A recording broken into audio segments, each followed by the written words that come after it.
Sejam muito bem-vindos a mais um episódio do Deixa Rolar. Hoje temos de novo um casal connosco, a Adelina e o Pedro. Muito obrigado por estarem aqui connosco e partilhar as vossas histórias, que tanto quanto sei, têm umas histórias muito giras que vão surpreender toda a gente. Muito obrigado por estarem aqui connosco. Eu vou começar pelas senhoras. Com certeza. Pronto, porque sou um cavalheiro. Exato. Ainda por cima a Adelina é a minha conterrânea, praticamente. Portanto, Pedro, não me leves a mal. Nada. Olha, Adelina, muito obrigado por estarem aqui Prazer connosco é meu. uma vez mais. Como é que começou esta paixão pelas motas? Olha, desde miúda, já no Alentejo profundo, no nosso Alentejo profundo, mais precisamente na zona de Serpa, eu já tinha a paixão pelas duas rodas. E cheguei a andar numas Undaps, cheguei a andar numa RZ, ia para a escola de mota, ou seja, a paixão já vinha de miúda dessa altura.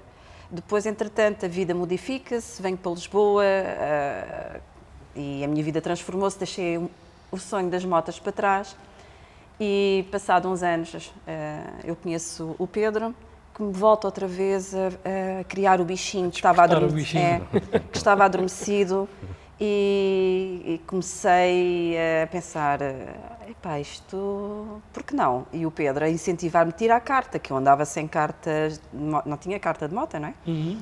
E tirar a carta e em 2020 eu tirei a carta de moto, finalmente. Depois de tirar a carta de moto, pá, tem que ter moto. E então eu não sabia sequer o que era uma trail. O Pedro é que me ensinou tudo o que tinha a ver com isso, porque eu sabia que tinha duas rodas, a mudança era para baixo, as outras eram para cima, mas propriamente dito trails, eu nunca tinha andado sequer numa trail. E depois acabei por comprar uma Triumph, uma 800 XC, que eu adoro a moto, uma moto fabulosa que vai ficar comigo e é a minha aventura, a companhia das minhas aventuras. Confesso que tirei algumas noites de sono ao Pedro quando lhe disse que tinha comprado essa moto, porque é bastante exigente. Foi uma notícia assim um bocado de choque, não é? Foi, a seguir a ter tirado a carta. E pronto, e a partir daí comecei a viajar com o Pedro, cada um na sua moto, e estou completamente rendida e fã Às viagens. às viciada nas viagens. Sim. E entretanto este ano comprei outra mais pequena para poder fazer off-road, que eu também tomei o gosto pelo off-road. Uhum. E então eu comprei uma Honda NX de 92, um motão, a minha pequenina, que se chama Malagueta, porque ela tem muita energia. E o Pedro comprou uma Dominator a 6,5, também é um motão para fazer off-road, nesta aventura que havemos de contar em breve. Sim, porque o Pedro, tanto quanto sei, é a parte do off-road, é aquela parte que tu gostas mais, não é? Conta-nos também aqui muito rapidamente o teu percurso nas motas, quando é que este bichinho te mordeu? Sim. Falando um pouco de mim, antes de mais, obrigado pelo convite, é um prazer estar aqui. O gosto pelas motas surgiu desde sempre, desde que me lembro. Eu sempre tive motas, desde criança, tive várias motas, comecei pelas cinquentinha, como é normal, depois fui evoluindo e tive várias motas de trail, de enduro, até algumas de estrada. Mas durante algum tempo ainda fiz alguns enduros, em provas amadoras, etc. E entretanto, ao longo do tempo, comecei a ganhar o gosto pelas viagens e comecei a fazer algumas viagens pela Europa, nomeadamente pela Europa de Leste, Norte da África, Norte da Europa, enfim, eu na altura ainda cheguei a levar alguns grupos a viajar e entretanto, depois de conhecer a Graça, ela comprou a tal dita Triumph, quase chegava com os pés ao chão. Quase. Um danoninho. Exatamente. Caiu algumas vezes, como todos nós, e pronto. E de facto foi uma aprendizagem relativamente rápida e impressionante, porque, ao contrário do que as pessoas pensam, não é assim tão difícil aprender a andar de moto. E às vezes é um bocadinho mais a coragem e a fibra das pessoas do que propriamente a técnica e a experiência, porque quando tu tens algum jeito seja de andar de bicicleta e tens alguma capacidade de aventura, rapidamente entras no ritmo Mas e também superas-te. tenho que dizer, também nem toda a gente tem um professor com a experiência que o Pedro tem. Não é. Também é É importante, não é? verdade. Não, isso foi fundamental. Faz a diferença, aquelas dicas. Sim. eh, E a segurança que ele transmite, mesmo nas viagens, tudo bem, eu acompanho, somos uma equipa, não é?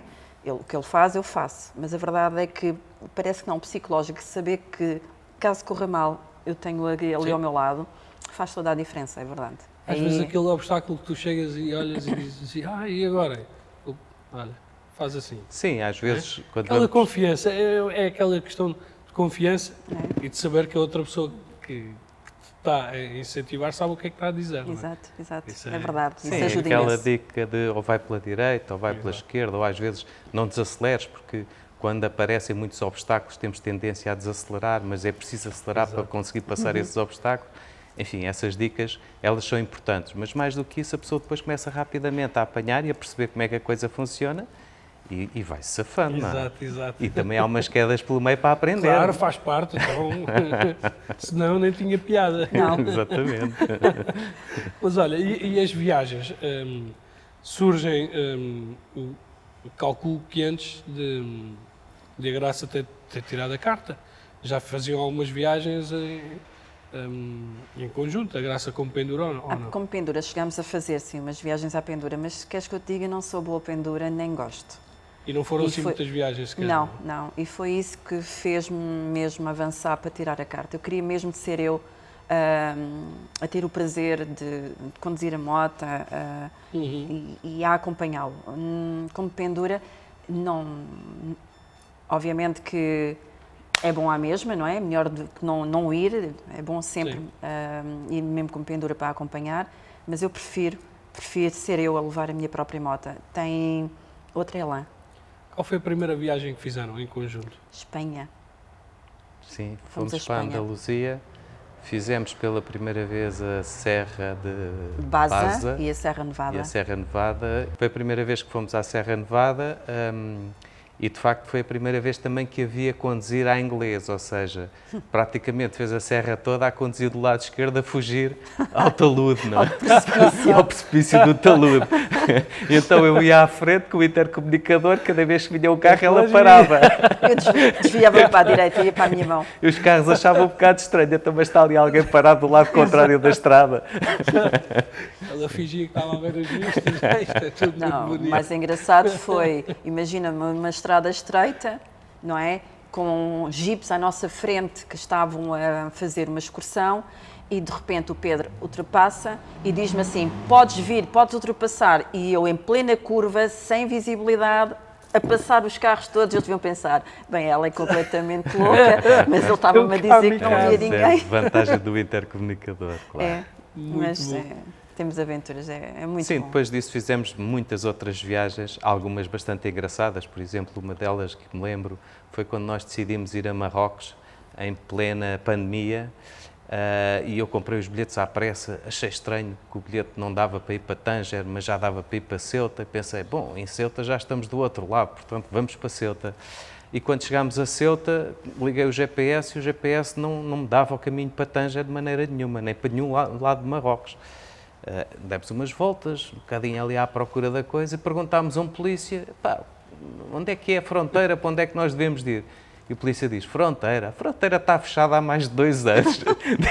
E, portanto, tivemos que voltar Para trás, e quando chegámos a mesmo Espanha novamente não tínhamos itinerário. Tínhamos 2 ou 3 semanas de férias, não tínhamos itinerário, arrancámos para os Pirineus e fizemos os Pirineus desde Barcelona até ao norte de Espanha, Santander. a Santander. Foi uma viagem épica.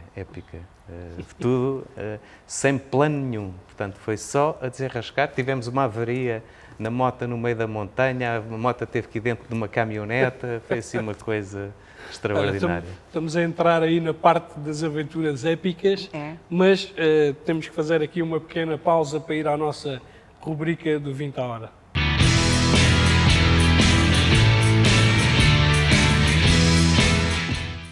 O 20 à hora é uma rubrica que são 20 questões de resposta direta Certo. e aqui uma vez que são um casal, podem responder cada um da sua vez, ou podem responder os dois em conjunto, ou como quiserem, nós vamos adaptando aqui a coisa.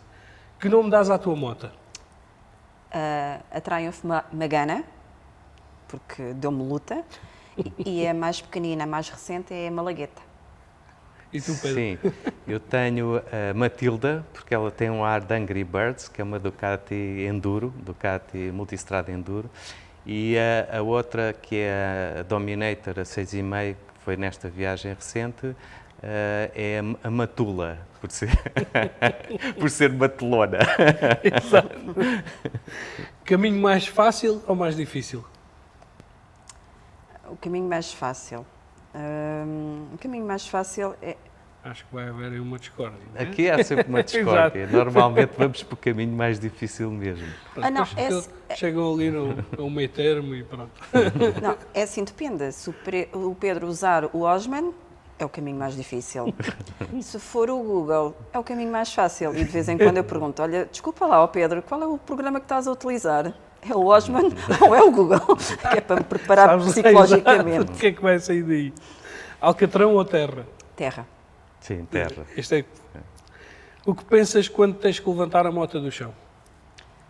Ainda bem que o Pedro está ao meu lado. O que eu penso imediatamente é se ela ainda trabalha. Exato. Que amuleto te acompanha em cada viagem? Eu tenho um peluchezinho que comprei em Cracóvia, que é o meu Dragonini.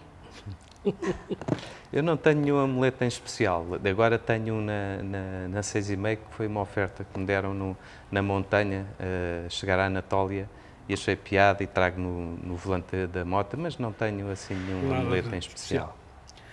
O que é que não pode faltar na tua mala de viagem? Garrafa de vinho. Sim, para a noite, sobretudo, para descansar e tranquilizar E agora das tu viagens. completavas e dizias um queijo. Também, normalmente também. A gente Mas- leva queijo e presuntos e enlatados. Isso vai Não sempre. falha, não Está falha. sempre Sim. a moto. Qual o objeto que temas a levar, mas que nunca te faz falta? E pares de sapatos a mais. Verdade. Eu gosto muito de motas, mas não deixo de ser mulher. Exato. Levo partes de sapatos a mais. Sim, eu não tenho muita coisa que leva a mais, porque normalmente levo o que ela já leva a mais. Mas guardar sempre espaço. Qual é a parte mais difícil de viajar de moto? Decidir para onde ir, decidir o que levar ou convencer a família de que vão voltar inteiros? Decidir para onde ir. Para onde ir, sempre. Sim, até à última hora andamos sempre à procura do lugar que Exato. faça aquele charan, não é? E de facto mudamos muitas vezes. Quando chega ali aos últimos 3, 4 meses já não podemos mudar tantas vezes assim, Exato. porque temos de planear. Mas sim, andamos nisto o ano inteiro. Já estamos neste momento a planear do próxima. a próxima. E já houve muita alteração. Sim, até porque são bem, as duas opções que estamos a pôr em cima da mesa são bem dísparas. Sim, ou vamos para a Ásia ou vamos para a África, portanto, a distância é essa. Qual foi a coisa mais estranha que já transportaste na tua moto? Um cão. Sim, eu veio 2 preguiçadeiras enormes da Ducati, parecia um avião. Imagina se estivesse bem. Se a tua moto pudesse falar, qual seria a primeira coisa que ela te diria? A minha era de certeza um já chega.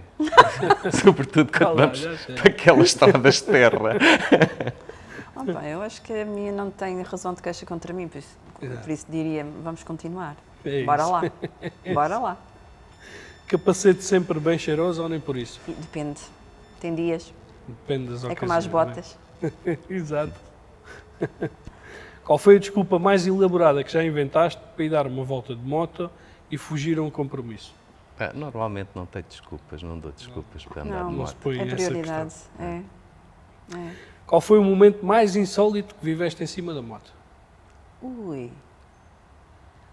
Isso vou contar agora na próxima. Ok.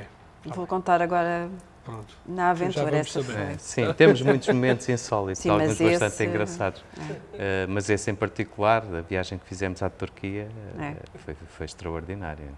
Se pudesses ter um superpoder na moto, qual seria? Ter Ou seja, ter sempre gasolina, ou seja, Sim, ter o conseguir... depósito sempre cheio. Exato, cheio. exato, está sempre cheio. É, Eu exatamente. achava- ui, Yeah. eu também gostava muito. Qual é aquela música que mais ouves na moto, mas que ninguém pode saber? Eu gosto imenso de ouvir a música do João Só e da Lúcia Muniz, que é... Agora deu-me uma branca, mas é uma música muito bonita que Sim. tem a ver, que eu identifico-me com ele, como equipa, Uhum. que é a Sorte Grande. Sorte. Nós, é bom ouvir música portuguesa quando se está fora do país. É extraordinário. Quando estás farto de ouvir tantas línguas diferentes e entras naquele pôr do sol ou naquele amanhecer e começas a ouvir uma música portuguesa, seja ela qual Dá for, assim uma aquilo energia renovada, não é? maravilhoso. É. Se pudesses trocar a moto por outra coisa, o que seria? Outra moto. Qual é a desculpa que dás a ti próprio para não lavar a moto? Para não lavar a moto, é mantê-la, é reviver a aventura que fiz com ela para ela estar assim, Exato. Sozinho ou em grupo? com o Pedro, os A dois. equipa. Sim, A equipe. normalmente a equipe. É. Sim. A quem é que nunca darias boleia na tua moto?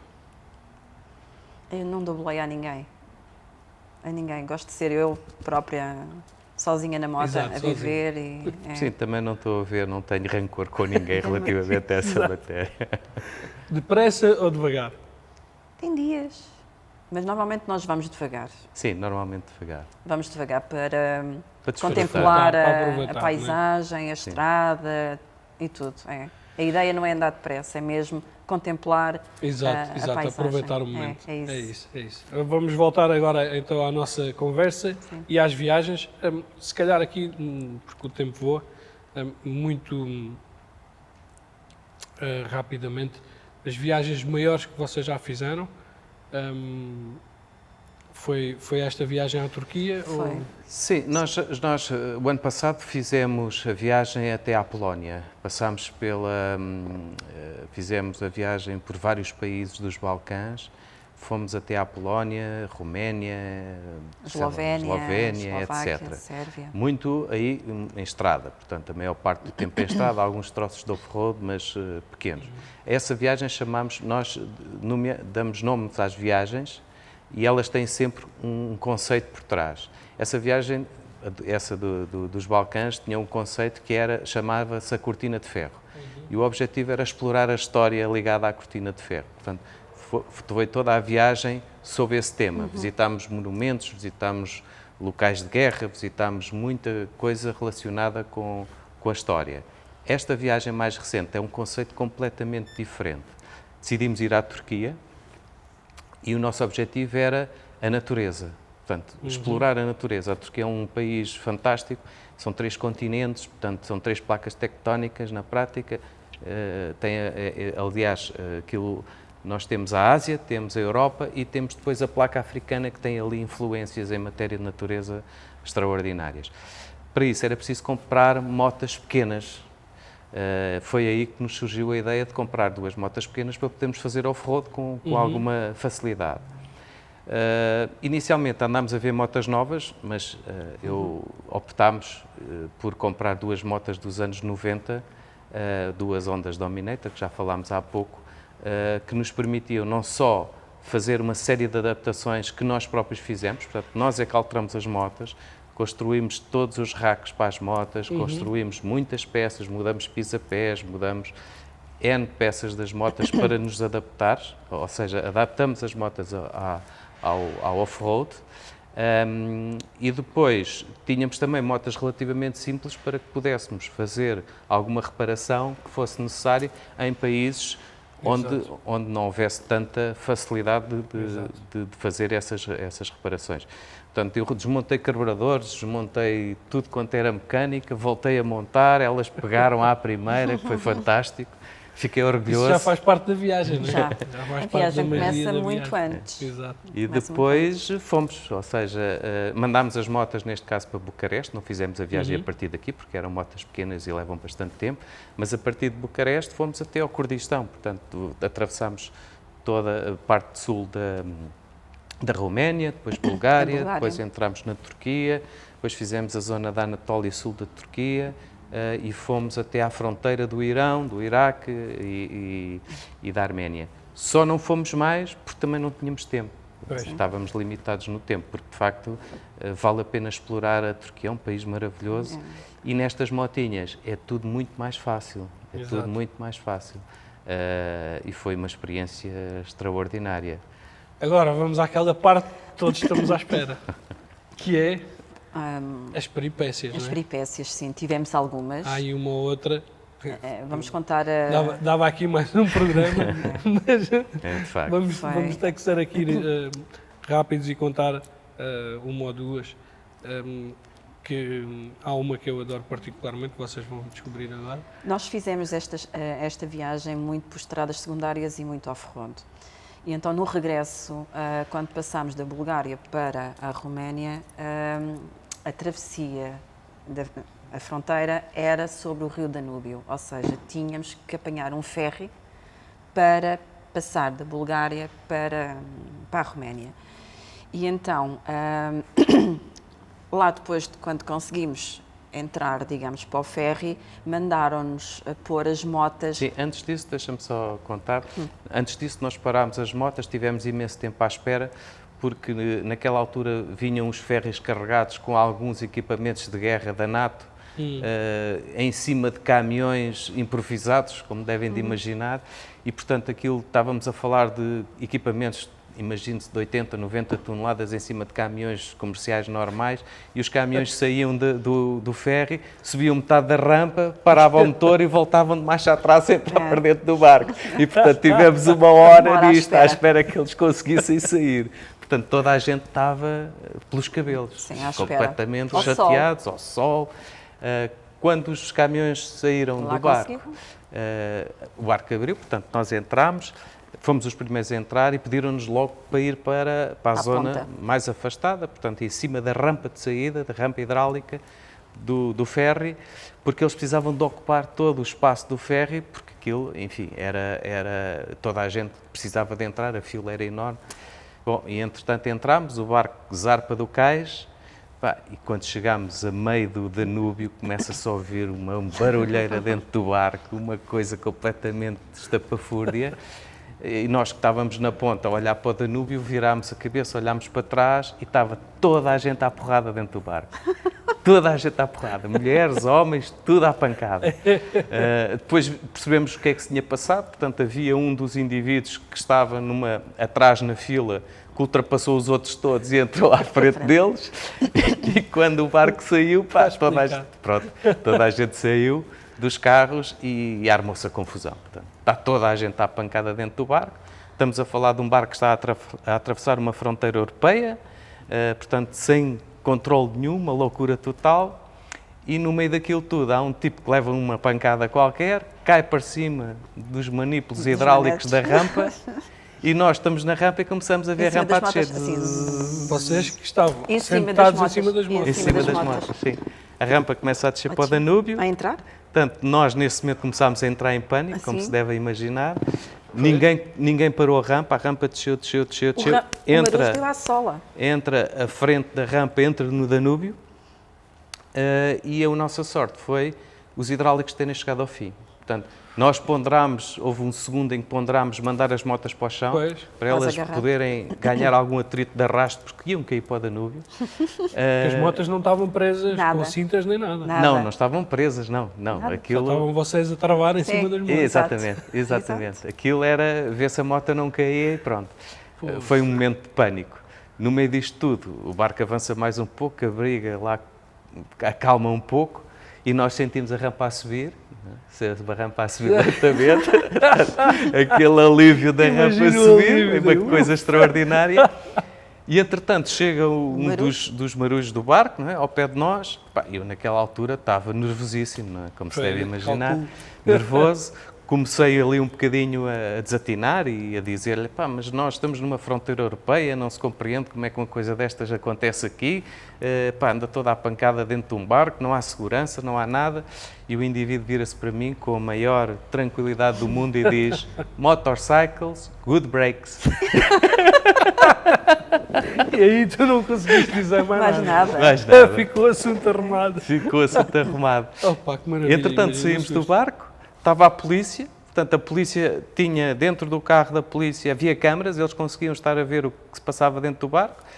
Nós fizemos queixa, pá, e o que eles nos disseram foi que tinha tomado conta da ocorrência. Exato. Não, está tudo certo. Estamos em cima da ocorrência. Podem seguir viagem, Exato. nós tratamos E do foi resto. mesmo isso que aconteceu, a gente seguiu. E foi isso. Opa, que maravilha. De facto. Esta história é fantástica. Não sei se tens mais alguma, se tem mais alguma aí muito rápida que possam contar, porque o nosso tempo já chegou ao fim. ficou. É assim, só tenho uma, porque eu desta vez levei uma 2,5, não é? Uhum. Mas fiquei completamente rendida à motinha. Mas, obviamente, nos troços de ligação, em que tens retas e depois tens umas subidas com muita inclinação, e eu aproveitava sempre as descidas, via o traçado da estrada e pensei, não, tem que ser. Eu embalava a moto, rodava o punho até ao máximo e de repente dizia assim ao Pedro: sai da frente ao Guedes! E passava por ele. Depois começava a subida. E o Pedro. Não, mas olha, são aventuras que a gente vai se divertindo também São um com o momentos outro. divertidos. Isso também ajuda vocês a quebrarem a rotina, obviamente, mas também a reforçar laços, reforçar né? a amizade, relação, porque sim. acima de tudo, acima Somos- do casal estão Nós, dois amigos, né? nós brincamos muito na viagem, a comunicar e a falar e a fazer. Comunicamos muito, não somos só dois motociclistas, Exato. somos mais que isso e isso é muito bom. São uma equipa. É Sim, isso Já mesmo. falámos e várias nesta vezes. viagem em concreto, nós andámos muito tempo sozinhos, não víamos muitos motares, porque Não. tu passas da zona de Istambul para lá, de Ankara, e começas a ver muito pouca gente de moto. E acabas por andar sempre um pouco sozinho, e há sempre aquele receio de que possa acontecer alguma coisa e algum medo que se vai instalando, e estas brincadeiras pelo meio acabam por descontrair. Exato. Mas há uma coisa que eu gostava de dizer rapidamente, que é aquilo que eu digo sempre: o mais perigoso que tu podes encontrar numa viagem nem são os homens, é a natureza em si. E a natureza pode pôr efetivamente em risco. Nós passámos por uma situação que agora não vou aqui relatar, mas que nos colocou efetivamente em risco quando decidimos sair de moto numa determinada noite que estava relativamente quente, em calções e t-shirt, que é um absurdo, mas nós fizemos como há muitas das vezes nós, mesmo mais experientes, fazemos. E estamos na Transilvânia e de um momento para o outro, em 10 minutos, 15 minutos, cai uma tempestade brutal, a temperatura desce de forma drástica e nós ficamos praticamente a hipotermia, ou seja, passámos um risco completamente desnecessário e bastante perigoso por causa de não termos o cuidado de perceber Exato. que quando estás de moto estás mais frágil ou estás mais exposto. E efetivamente é uma coisa que nós gostamos de transmitir, é que a segurança começa em ti. Exato, E, portanto, não se pode descurar nessa matéria porque a natureza Nunca não facilitar, perdoa. né? Porque as coisas podem mudar Verdade. de repente de um momento para o outro. É isso. Muito bem, nós vamos continuar a acompanhar as vossas viagens. Primeiro, saber para onde é que vocês vão para o ano, não é? Se Sim. vão para a Ásia, se vão para Para a África. a África. Portanto, está aí o primeiro desafio. Ou se vão É, mas arranjar isso- um ponto. Mas, É uma eh, decisão sempre. mas se difícil. quiserem acompanhar, nós temos uma página que criámos, que está muito bem fundamentada e está tudo bem explícito, que se chama Trilho Sinuoso. Nas está redes sociais. nas redes sociais. Portanto, já sabem, se não são seguidores, tudo a pôr lá o likezinho É e isso. a seguir, É isso. para continuarmos aqui a acompanhar as histórias da Graça e do Pedro.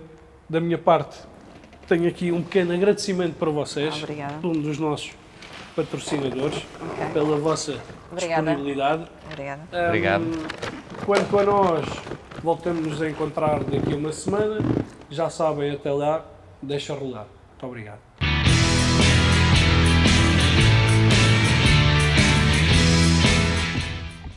E a dica de hoje é sobre vistos. Como saber que países necessitamos de visto para entrar e o que é que necessitamos? Eu normalmente vou ao site mais fidedigno do governo, que é o Portal das Comunidades Portuguesas, e tem os países todos do mundo, é só clicar, ir à zona de vistos e vamos dizer se é necessário o visto, como tramitar o visto, o site onde tirar o visto, que alguns são online, outros na embaixada, o contacto da embaixada e aí também no portal das comunidades portuguesas tem a informação sobre o país, avisos de perigo, como está o país, se podem entrar, qual o risco daquele país. Logicamente que eu nunca vejo isso, porque ando sempre no risco, eu gosto daqueles que estão em vermelho. Não, brincadeira, brincadeira. Esta é a dica 2 sobre vistos. Lume!